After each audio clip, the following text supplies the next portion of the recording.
49일간의 확률 통계 여행. 오늘은 20번째 시간이에요. 자, 교재에서 21차 빈도 분포와 히스토그램을 주제로 해서 오늘 내용을 한번 살펴보도록 하겠습니다. 자, 이 데이터의 어떤 분석 결과를 이렇게 여기 지금 나와 있는 것처럼 이제 그래프 같은 시각화 도구로 표현하는 그 이유는 뭘까요? 예, 뭐 그 보고서 같은데 사실 그 데이터 그 분석 결과를 이렇게 그래프로 이렇게 표현을 해주면 보기는 좋죠. 보기 좋은데 사실 단순히 이 분석 결과를 보기 좋게 하기 위한 것만은 아닙니다. 자, 여기 엔스콤 4분할 그래프라고 이렇게 되어 있는데, 자, 여기 엔스콤은 그 영국의 수학자 이름이에요. 그래서 영국의 수학자 엔스콤이 이 데이터 분석 결과를 수치로만 확인했을 때 빠질 수 있는 함정을 보여주기 위해서 이 4분할 그래프를 제시한 건데요. 여기 이제 요 내용을 보시면 표 20.1에 자, 엔스콤이 제시한 이 데이터 세트예요. 데이터 세트를 이렇게 네 개를 제시를 했습니다. 그래서 X축과 각 Y축의 이 개별 관측지들의 어떤 변수 특성들을 이렇게 수치로 이렇게 그 표현을 이제 했는데 정리가 돼 있는데 여기 보시면은 평균하고 분산이 같습니다. 데이터 세트 1에 평균이 X축은 9.0, Y축은 7.50, 분산이 X축은 10.0, Y축은 3.75, 뭐 이렇게 이제 계산이 돼 있어요. 여기 지금 어 1부터 11까지죠. 11까지. 자, 이 1부터 10일까지의 개별 이제 관측치들의 어떤 어 값들을 갖고 평균하고 분산을 계산하면 이렇게 나와요. 근데 데이터 세트 2도 평균하고 분산이 같다는 거예요. 데이터 세트 3도 4도 거의 같게 나옵니다. 같은 값이 나와요. 그래서 수치로만 우리가 평균하고 분산을 어, 평균값과 분산값만을 보고 판단했을 때는 데이터 세트 1, 2, 3, 4가 이 네 개의 데이터 세트가 같은 데이터다. 동일한 데이터라고 이 착각을 할 수가 있다는 거예요. 그게 이제 엔스콤이 그래서 요 네 개의 데이터셋을 갖고 3포도를 다 그려서 제시를 해준 거예요. 삼포도를 그려서 제시를 해주니까 이렇게 다르게 나오더라 이거죠. 그래서 엔스콤이 주장하는 바는 뭐냐면은 단순히 그 데이터 분석 결과를 수치로만 확인하지 말고 만약에 이제 표현할 수 있다라면은 이렇게 시각화 도구를 사용해 가지고 표현을 해주는 게 좋다 이런 얘기입니다. 자, 요거 진짜 이렇게 나오는지 뭐 한번 살펴볼까요? 자, 좀 전에 그 보았던 그 엔스콤의 데이터 세트를 이렇게 엑셀로 옮겨 놓은 거예요. 엑셀로. 그래서 평균하고 분산이 어떻게 되는지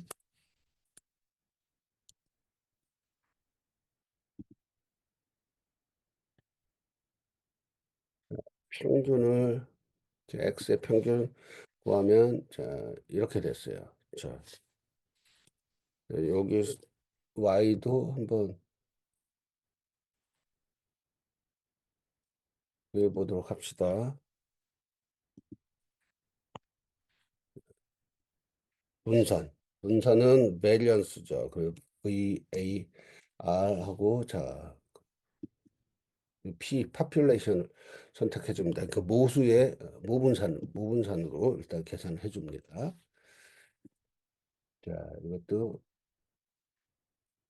모분산으로 이렇게 계산을 한번 해 줍시다. 자, 이렇게 해서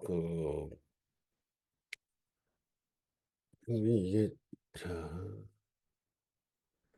소수 둘째 자리까지 이렇게 해서 뭐 보시면은 이제 그 교재에 제가 정리를 해 놓은 게 이렇게 소수점 둘째 자리까지 이렇게 정리를 한 거라서 평균은 한 자리로 했었네요. 자, 요거 그대로 컨트롤 C 해가지고 카피 앤 페이스트를 다 해보세요. 예, 그죠. 이게 다 똑같이 나오죠. 예. 평균의 분산 다 똑같이 나옵니다. 그래서 요 수치로만 보면은, 자, 앤스콤이 얘기했던 것처럼 이 네 개의 데이터셋이 동일한 데이터셋을 갖고 평균과 분산을 계산했구나라고 생각할 수가 있는데, 근데 실제로 여기 각 개별 관측지들의 값들을 보면은 다르죠. 예, 다릅니다. 이게. 데이터 세트 1, 2, 3는 동일한 X 값에 대해서 다른 서로 다른 Y 값들을 갖고 있는 데이터 세트였고 데이터 세트 4는 X와 Y 둘 다 값이 다른 거죠. 예. 자, 요거를 한번 자, 이렇게 해서 삼포도를 하나 그려볼까요? 자, 이렇게 나왔습니다. 그림이. 자, 요것도 한번 그려볼까요? 이렇게 해서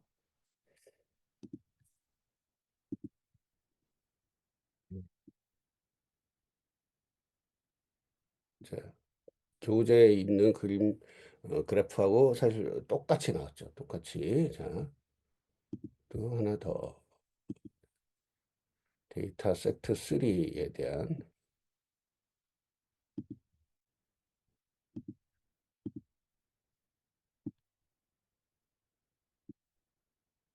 자, 이번엔 데이터 세트 4에 대해서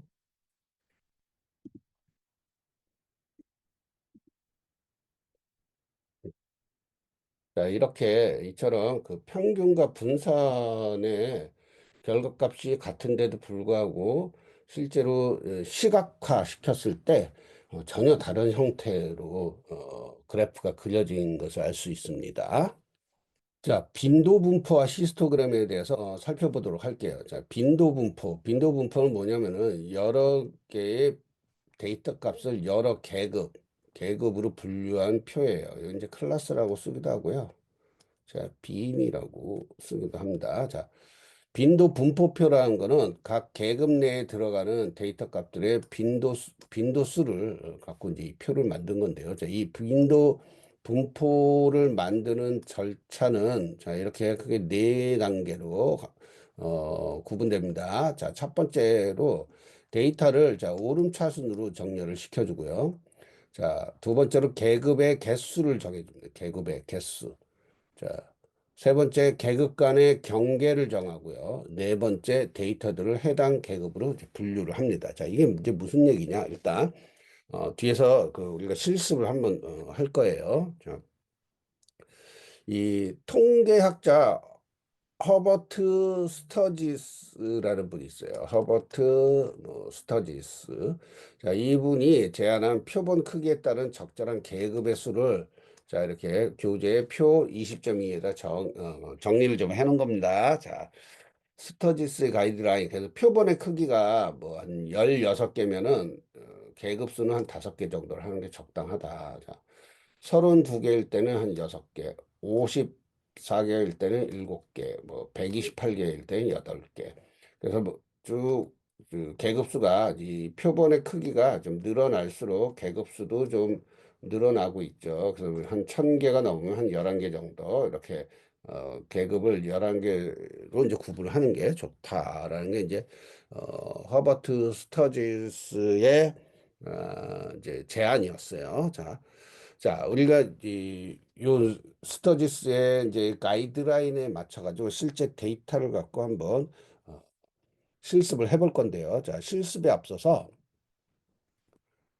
먼저 여러분들 그 갖고 계신 엑셀 프로그램에 데이터 분석 도구를 자, 추가를 좀 해야 됩니다. 데이터 분석 도구를 추가. 그래서 이 엑셀에 보시면 엑셀에 그 옵션, 엑셀에 옵션 메뉴로 일단 가세요. 엑셀 옵션 메뉴. 옵션을 실행하면은 바로 이 그림 20.2와 같이 데이터 분석 도구 추가할 수 있는 추가 기능 메뉴가 나옵니다. 추가 기능 메뉴. 자, 이렇게 추가 기능 메뉴가 나옵니다. 추가 기능 메뉴를 자, 이렇게 누르신 다음에 자, 엑셀 추가 기능을 요걸 체크해 가지고 이동을 눌러줘요.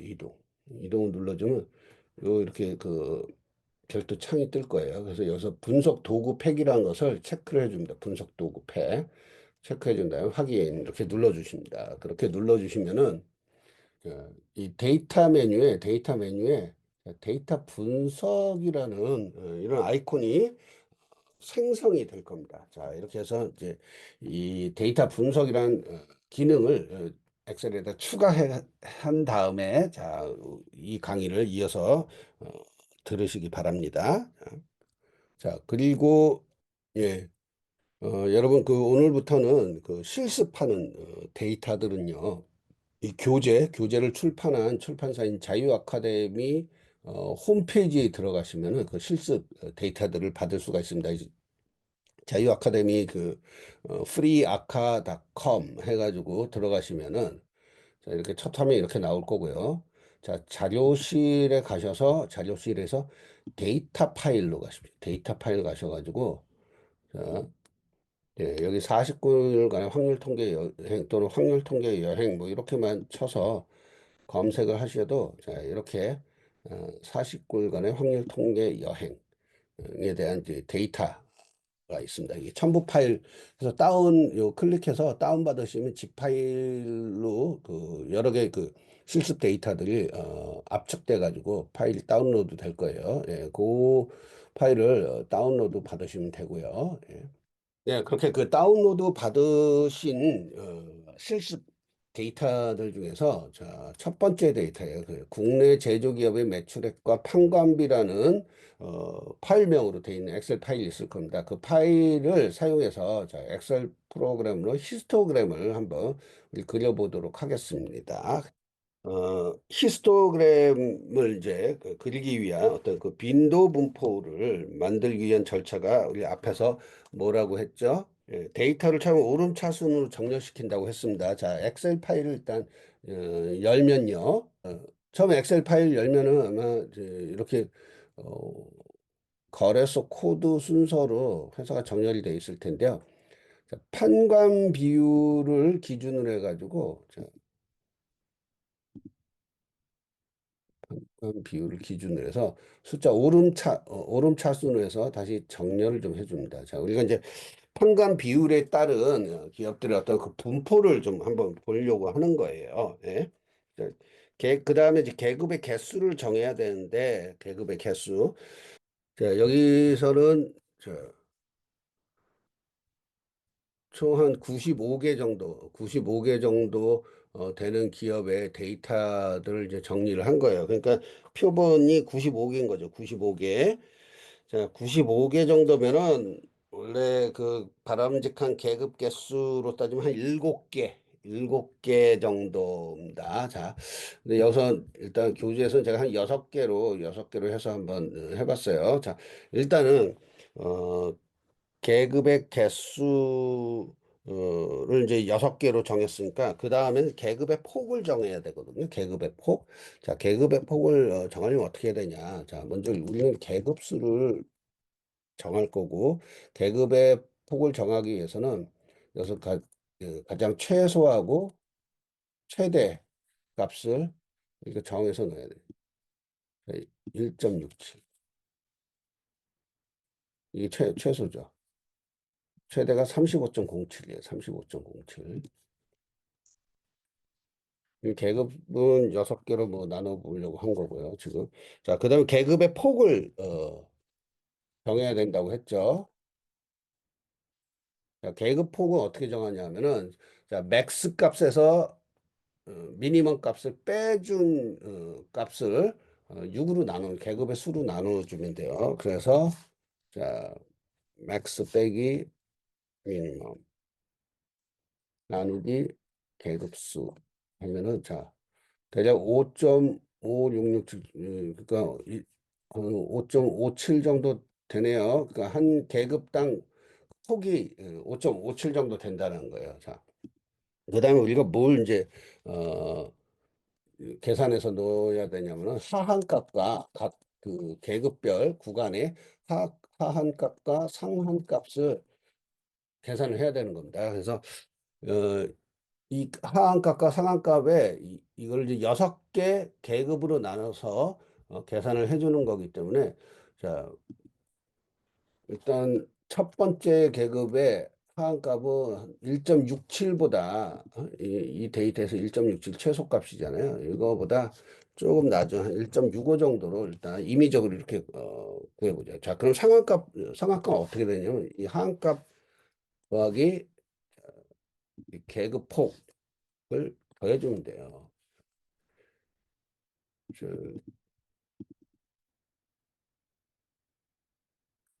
소수점 한 두째 짜리 정도까지 해서 보이도록 이렇게 해봅시다. 자, 그러면은, 자, 그 다음 하한값은 어떻게 구하냐 하면은, 그 다음 계급은 7.23. 이렇게 이제 겹치지 않게 해서 중복되지 않게끔. 자, 그러면은 또, 이것도 이렇게 되겠죠. 이렇게 됩니다.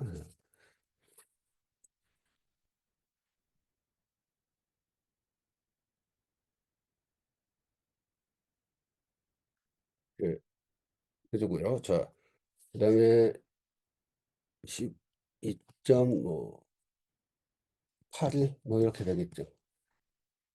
그러면은, 자, 요거 이제 그대로 내려가주면 1.38이 됩니다. 자, 18.38이 되죠. 그다음 18.39. 이것도 이렇게 내려주고요. 지금 4개 계급 계산했죠. 23점, 그다음 97, 29.54, 또 29.55.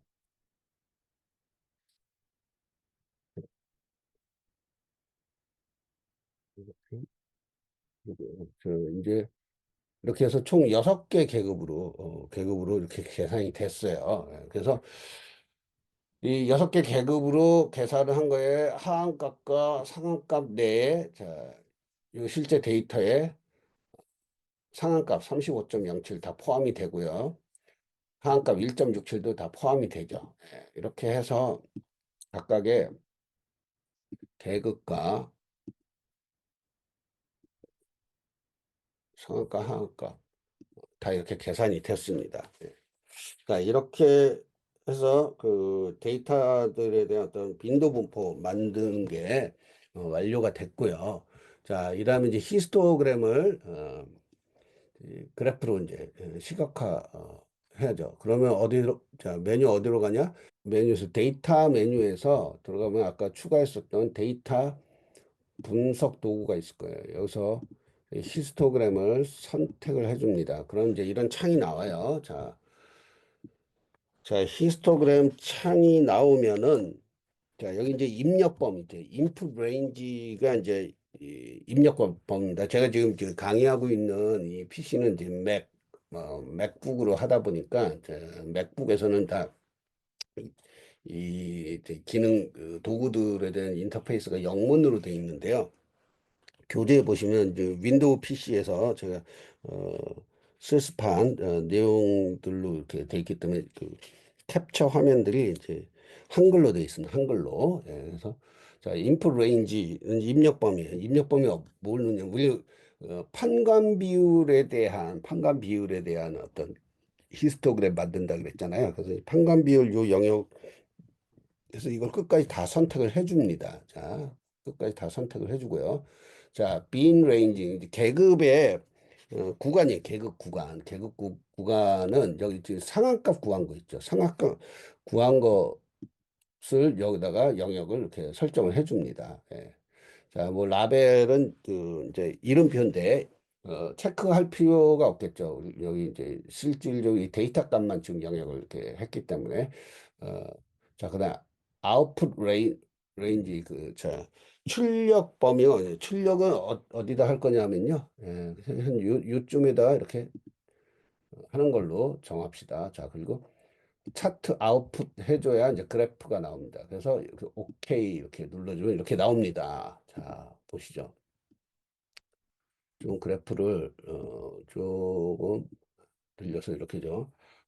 히스토그램 그래프를 이렇게 좀 더 보기 좋게 조절을 좀 해봤습니다. 자, 여기 보시면은 빈 계급이 자 이렇게 상한값들이 이렇게 나와져 있고요. 어, 지금 요 구간에는 데이터가 30개 정도 있다는 거예요. 30개. 30개 회사가 요 구간에 속한다라는 거고요. 그 다음은 41개. 자, 그 다음 요 구간에 12개 회사. 자, 요 구간에 8개. 자, 그리고 여기 3개. 자, 이렇게. 여기 1개. 자, 이렇게 해서 요 히스토그램 이렇게 이제 그린 거예요. 예, 이렇게 해가지고 우리가 엑셀 갖고 데이터만 주어지면 히스토그램을 이렇게 해서 작성을 할 수 있습니다. 그래서 이거는 이제 보고서라든가 아니면 이제 그 연구 결과에 이런 시각화 표현을 좀 할 수가 있겠죠. 예. 그래서 아까 좀 전에 저희 실습을 그 맥북으로 이제 하다 보니까 자 인터페이스가 일부 이제 메뉴가 영문으로 표기되어 있었는데요. 자 이렇게 보시면은 다 이제 이건 윈도우 PC에서 그 엑셀의 히스토그램 그 기능을 그 메뉴를 좀 사용을 한 겁니다. 그래서 그 화면들을 캡처를 한 거예요. 이렇게 한글로 돼 있죠. 자, 그래서 요 히스토그램 이렇게 이제 그렸고요. 그렸고 이게 이제 계급을 6개 계급으로 나눈 거예요. 6개 계급 하나, 둘, 셋, 넷, 다섯, 6개 계급으로 나눴죠. 자, 우리가 계급을 한 좀 다르게 나누면 어떻게 보일까요? 자, 여기 한번 해본 거예요. 이렇게. 그래서 여러분들 한번 이 계급을 어, 이 강의에서는 6개 계급으로 해가지고 이제 실습을 해봤는데, 자, 7개, 뭐 8개, 12개, 이렇게 해가지고 한번, 어, 이 계급 구간을 달리 해가지고 히스토그램을 한번 그려보시면 어떨까 싶습니다. 자, 어, 그 봤을 때는, 뭐 6개 계급도 괜찮을 것 같고, 한 7개 계급, 7개 계급으로 나누는 것도 뭐 적절해 보입니다. 예. 자, 오늘은 이렇게 해서 데이터 시각화 도구 중에 자, 빈도 분포하고 히스토그램 지금 살펴봤어요. 자, 히스토그램 이 막대 중에서 가장 높은 구간을 최빈 계급이라고 해요. 모달 클래스 해서 이제 최빈 계급이라고 하는데요. 자, 이 최빈 계급은 자, 한 개일 수도 있지만 2개나 또는 그 이상일 수도 있습니다. 그래서 한 개 있는 경우는 자, 그 단봉이라고 하고요. 자, 2개 있는 건 이봉, 뭐 3개 이상 되면은 다봉. 그래서 이 최빈 계급이 몇 개냐에 따라서 또 이 히스토그램의 형태들이 좀 달라질 수 있겠습니다. 예. 오늘은 빈도 분포와 히스토그램에 대해서 살펴봤습니다. 자, 이 교재의 통계 기본 원리 챕터에서 세 번째 내용이기도 하고, 전체 차수에서는 자, 20번째, 20, 21차 강의 내용이었습니다. 예, 오늘 강의 들으시느라 수고 많으셨고요. 다음 시간에 또 뵙도록 하겠습니다. 예, 감사합니다.